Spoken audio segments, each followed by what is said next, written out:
Hey there, my name is Bernadette Smith, and I'm a keynote speaker and writer. My pronouns are she and her. Welcome to 5 Things in 15 Minutes, my weekly show where I bring good vibes to DEI. That is good vibes to diversity, equity, and inclusion with a little dash of corporate social responsibility. What I found is that there are lots of news stories about what's going wrong in the world and lots of negative data.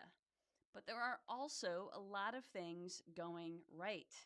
That's what I like to focus on. I search for stories that we can be inspired by and learn from. My hope is to inspire you to experiment with some of these actions and policies to help you build a more inclusive world. In this week's episode, I'm joined by Katherine Longhi, she, her, inclusive culture consultant at Limitless Possibility and author of The Inclusion Illusion, an HR guide to educating execs on DEI. This week, our conversation is about Starbucks serving up parental leave perks, justice literally taking the stage, Walmart's game changing visual interpretation initiative, and more. Let's get started. Welcome to the show, Katherine. Thank you so much for joining me today. Thank you. It's a real honor to be here. And you're first for the new Yes, year. Happy New Year. Yes. Would you mind telling folks a little bit about yourself? Yes, so I'm Katherine Longhi, an inclusive and culture consultant, as Bernadette shared. Pronouns she and her. I am based out of the UK and Italy, and I help large multinational corporations who are headquartered in and around Europe to really up level their DEI games, and I do that in a variety of different ways, predominantly in partnership with the HR community and employee resource groups to really activate the full potential of the organization for DEI, and with those groups forming partnerships with the senior leadership. So my work is really focused on building relationships, and fostering, developing, growing those relationships so that everyone is on the same page around DEI when it is so easy to be not on the same page about it. Yeah, I think, and the relationships are so important. And I think part of that means we need to help folks find their individual sort of story and how to be a change maker and an influencer about this. That's so important. Can you talk a little bit about your book? Yes, so the Inclusion Illusion was born last year specifically for HR professionals to help them talk about this stuff with their senior leadership, to help them educate their senior leadership, and to really grow and develop themselves as change makers. Because oftentimes HR is the sort of what I would call dumping ground of employee complaints and everyone's, headache and heartache and problems. And so because it really, in my opinion, is the soul of the organization, or has the potential to really nurture the soul of the organization, I wanted to offer something to HR people who are really struggling to elevate DEI in the organization and to educate the people that they need to in order to do that. Well, and for so many organizations or for so many HR professionals, they had no responsibility or not much responsibility for DEI prior to 2020. So for a lot of people, it was sort of thrust upon them and without really the skills to know how to even lead these initiatives.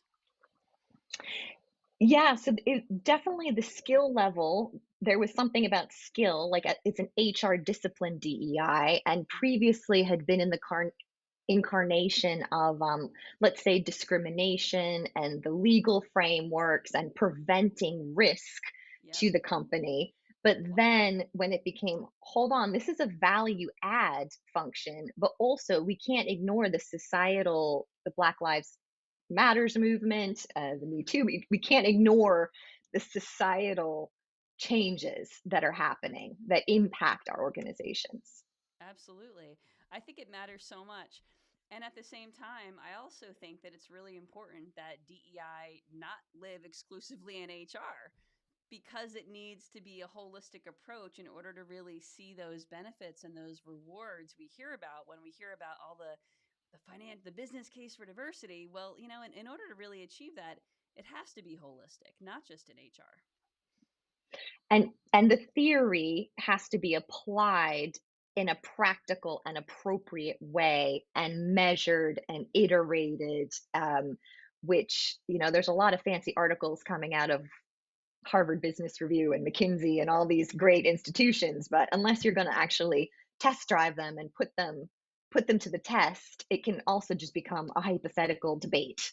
Yeah, I completely agree.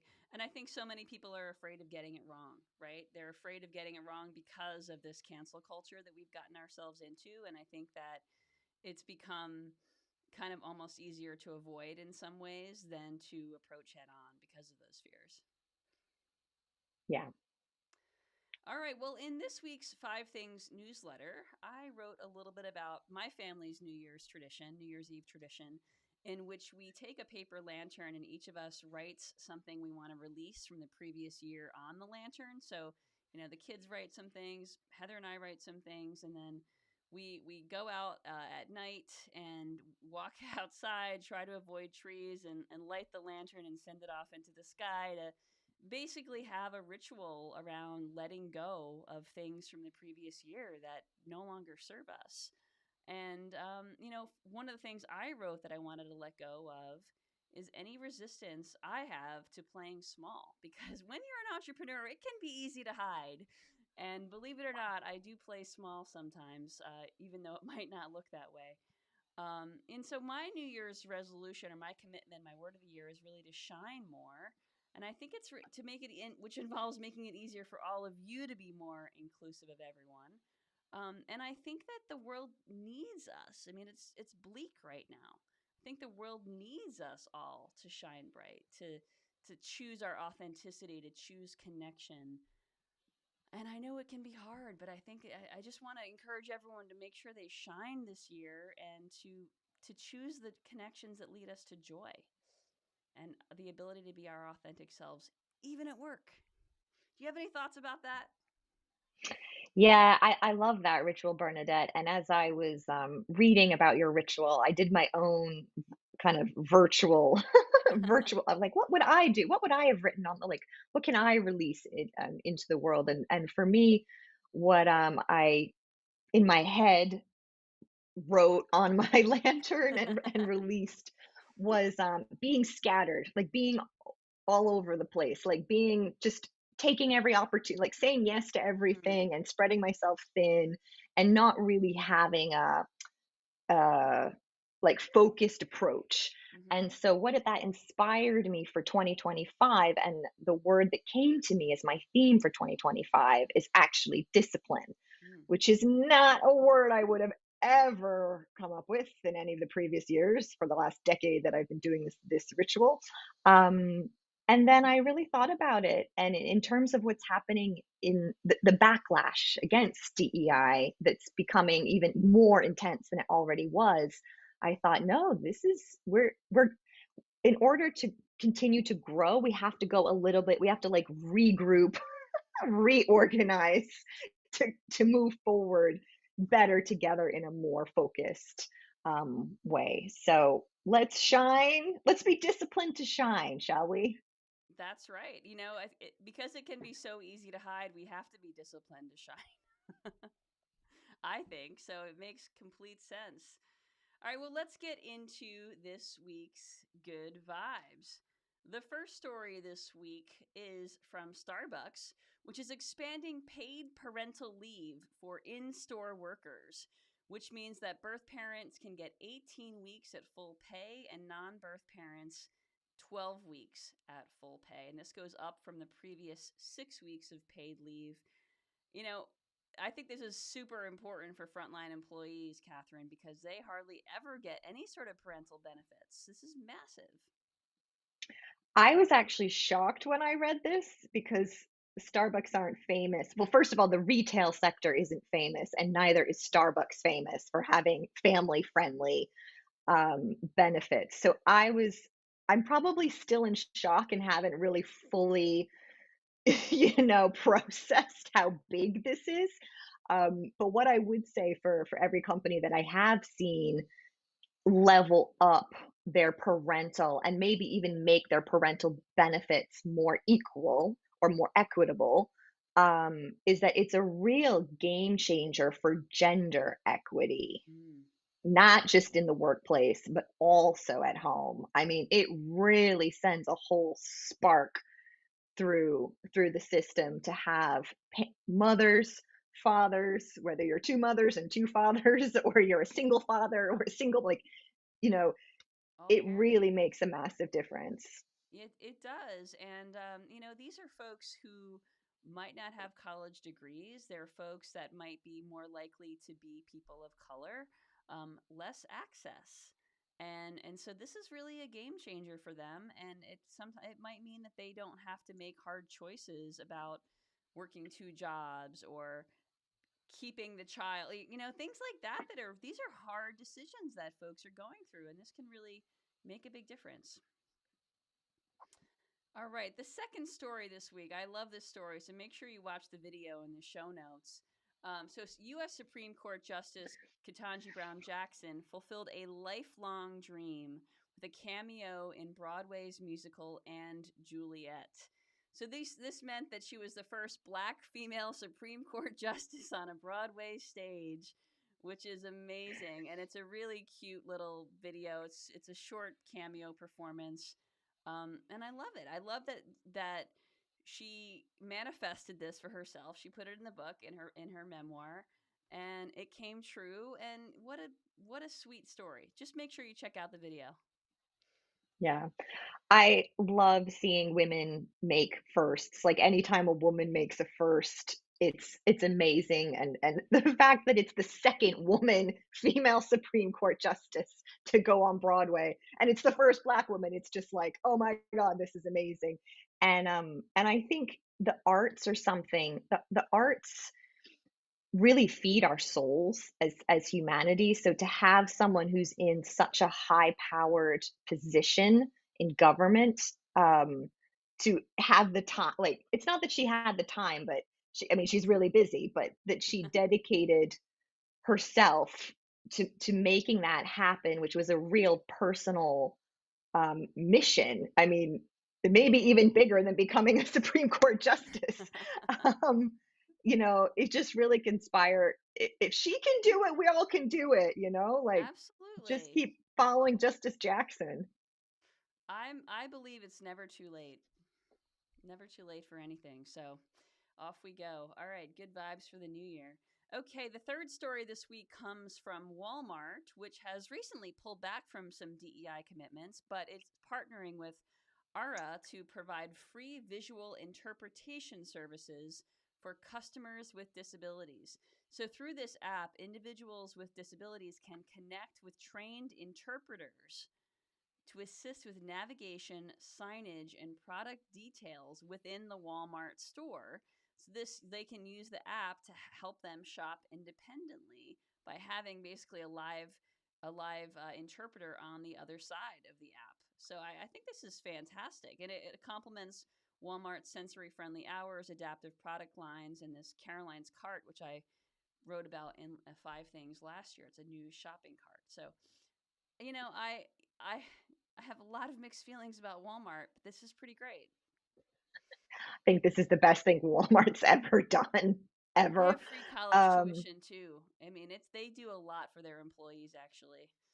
Okay, maybe second best thing they've ever done. Again, the retail sector. So Yeah. again, a sector that's not necessarily friendly to employees or customers, Yeah. not particularly high end, and in fact, probably the most vulnerable people Mhm. shop at Walmart, not Mhm. just people with disabilities, but low income, maybe homeless, like lots of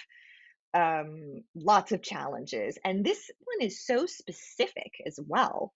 So I'm suspecting they must have had some feedback, or someone went, "Oh my gosh, we're missing the market of people who are have visibility disabilities. Like, we are missing an entire market." Anyway, whatever the logic was, it's fantastic. Would love to see other retailers adopting the same approach.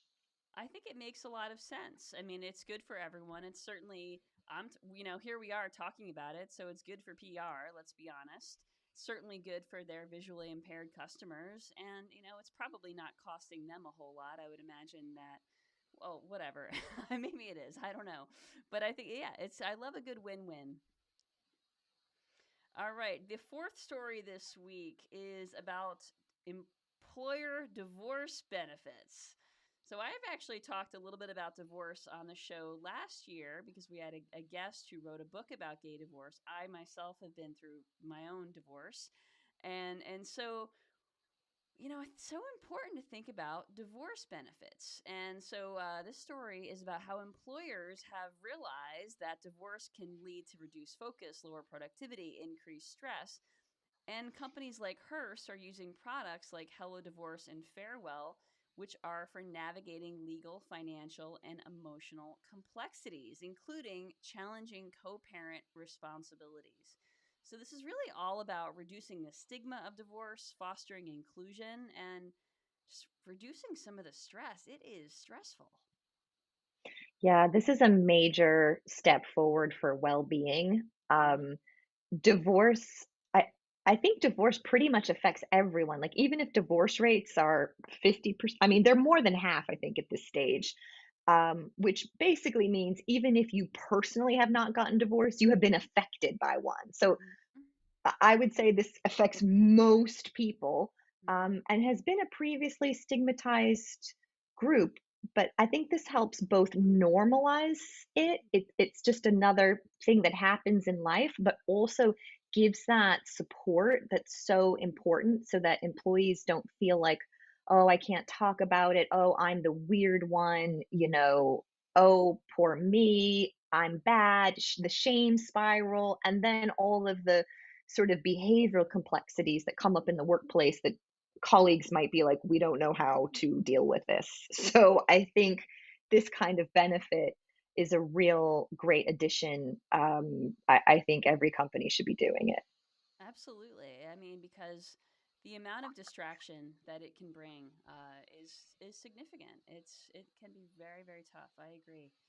Okay, the last story this week comes from Hasbro, which has a new event called the Hasbro Women Innovators of Play. Now, women only accounted for a little bit less than 11% of US patents in 2022.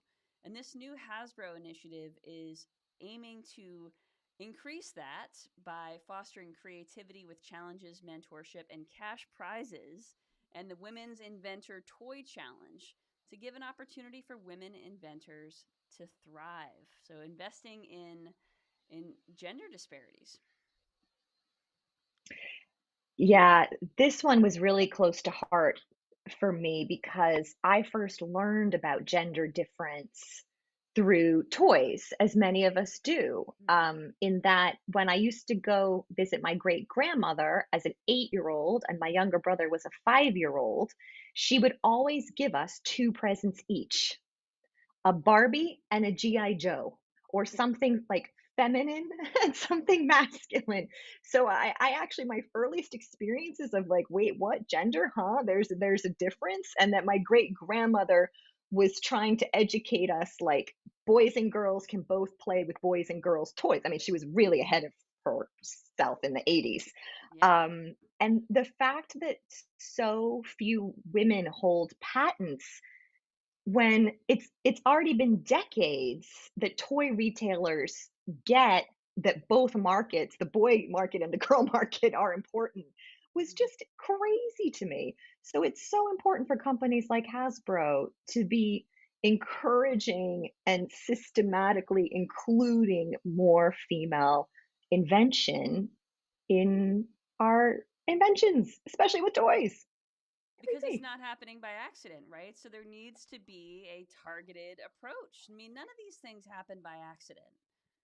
They start with conversations and demand and listening to your customers and your employees and then being really intentional about it. So, I love that. Yeah, I mean, all kids of all genders should be allowed to play with all toys, but the disparity in women inventors is I had no idea. So, I learn something every day when I do this work. Amazing. Katherine, it has been an absolute delight having you on the show. So let's move into the last segment of the show, Good Vibes to Go. I'm going to share my own good vibe to go, and then I'll invite you to share your good vibe to go. So I recently listened to a short segment on National Public Radio about President Jimmy Carter's legacy of advancing progress for Black women.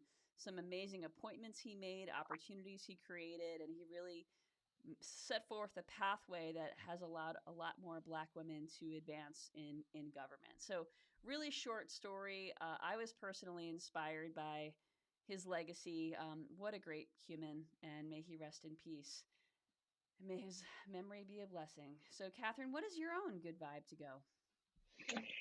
Yeah, mine is actually a little unusual. My good vibe to go is an invitation to discomfort. So, what's so Mm, great about this show is that it's uplifting and points to the positive changes that are happening. But here's the thing, the positive changes don't happen by us feeling inspired. We have to do something with that mm-hmm. inspiration. We need Right. to take an action. And one of the things I challenged myself last year, as a DEI consultant, you might think, oh, you know a lot about DEI, but DEI is this massive. There are so many different kinds of people and so many different kinds of DEI initiatives. And one of the areas that I felt really uncomfortable with was actually in racial and Mm-hmm. ethnic, and in ethnicity. I felt really, it was like a blind spot for me, my whiteness and my white privilege. And so I read this book, um, Everything You Already Know About Your Own Racism and How to Do Better by Regina, Jackson and Syra Rao. And it was a total game changer. Let me be honest, it was rather hard reading, but Mm-hmm. I've read it 3 times. It was Wow. so good. So my good vibe to go is go find a lesser good vibe and Sure. educate yourself around it and take an action. Absolutely, absolutely. We'll make sure that gets in the show notes. Thank you for sharing. And Katherine, can you tell folks how they can get in touch with you? Absolutely. Best place to find me is on LinkedIn. I think there's only three Katherine Longhis with my spelling. I'm the one in the United Kingdom. Come connect with me. Would love to chat. You can get a free copy, a free digital copy of my book on a button somewhere on my profile page. So connect in whatever way you feel called to connect in, and look forward to hearing from you. All right, sounds great. Well, thank you so much for being a guest today. Folks, if you don't already get the Five Things newsletter, you can subscribe at fivethingsdei.com. Happy New Year. Have a good day.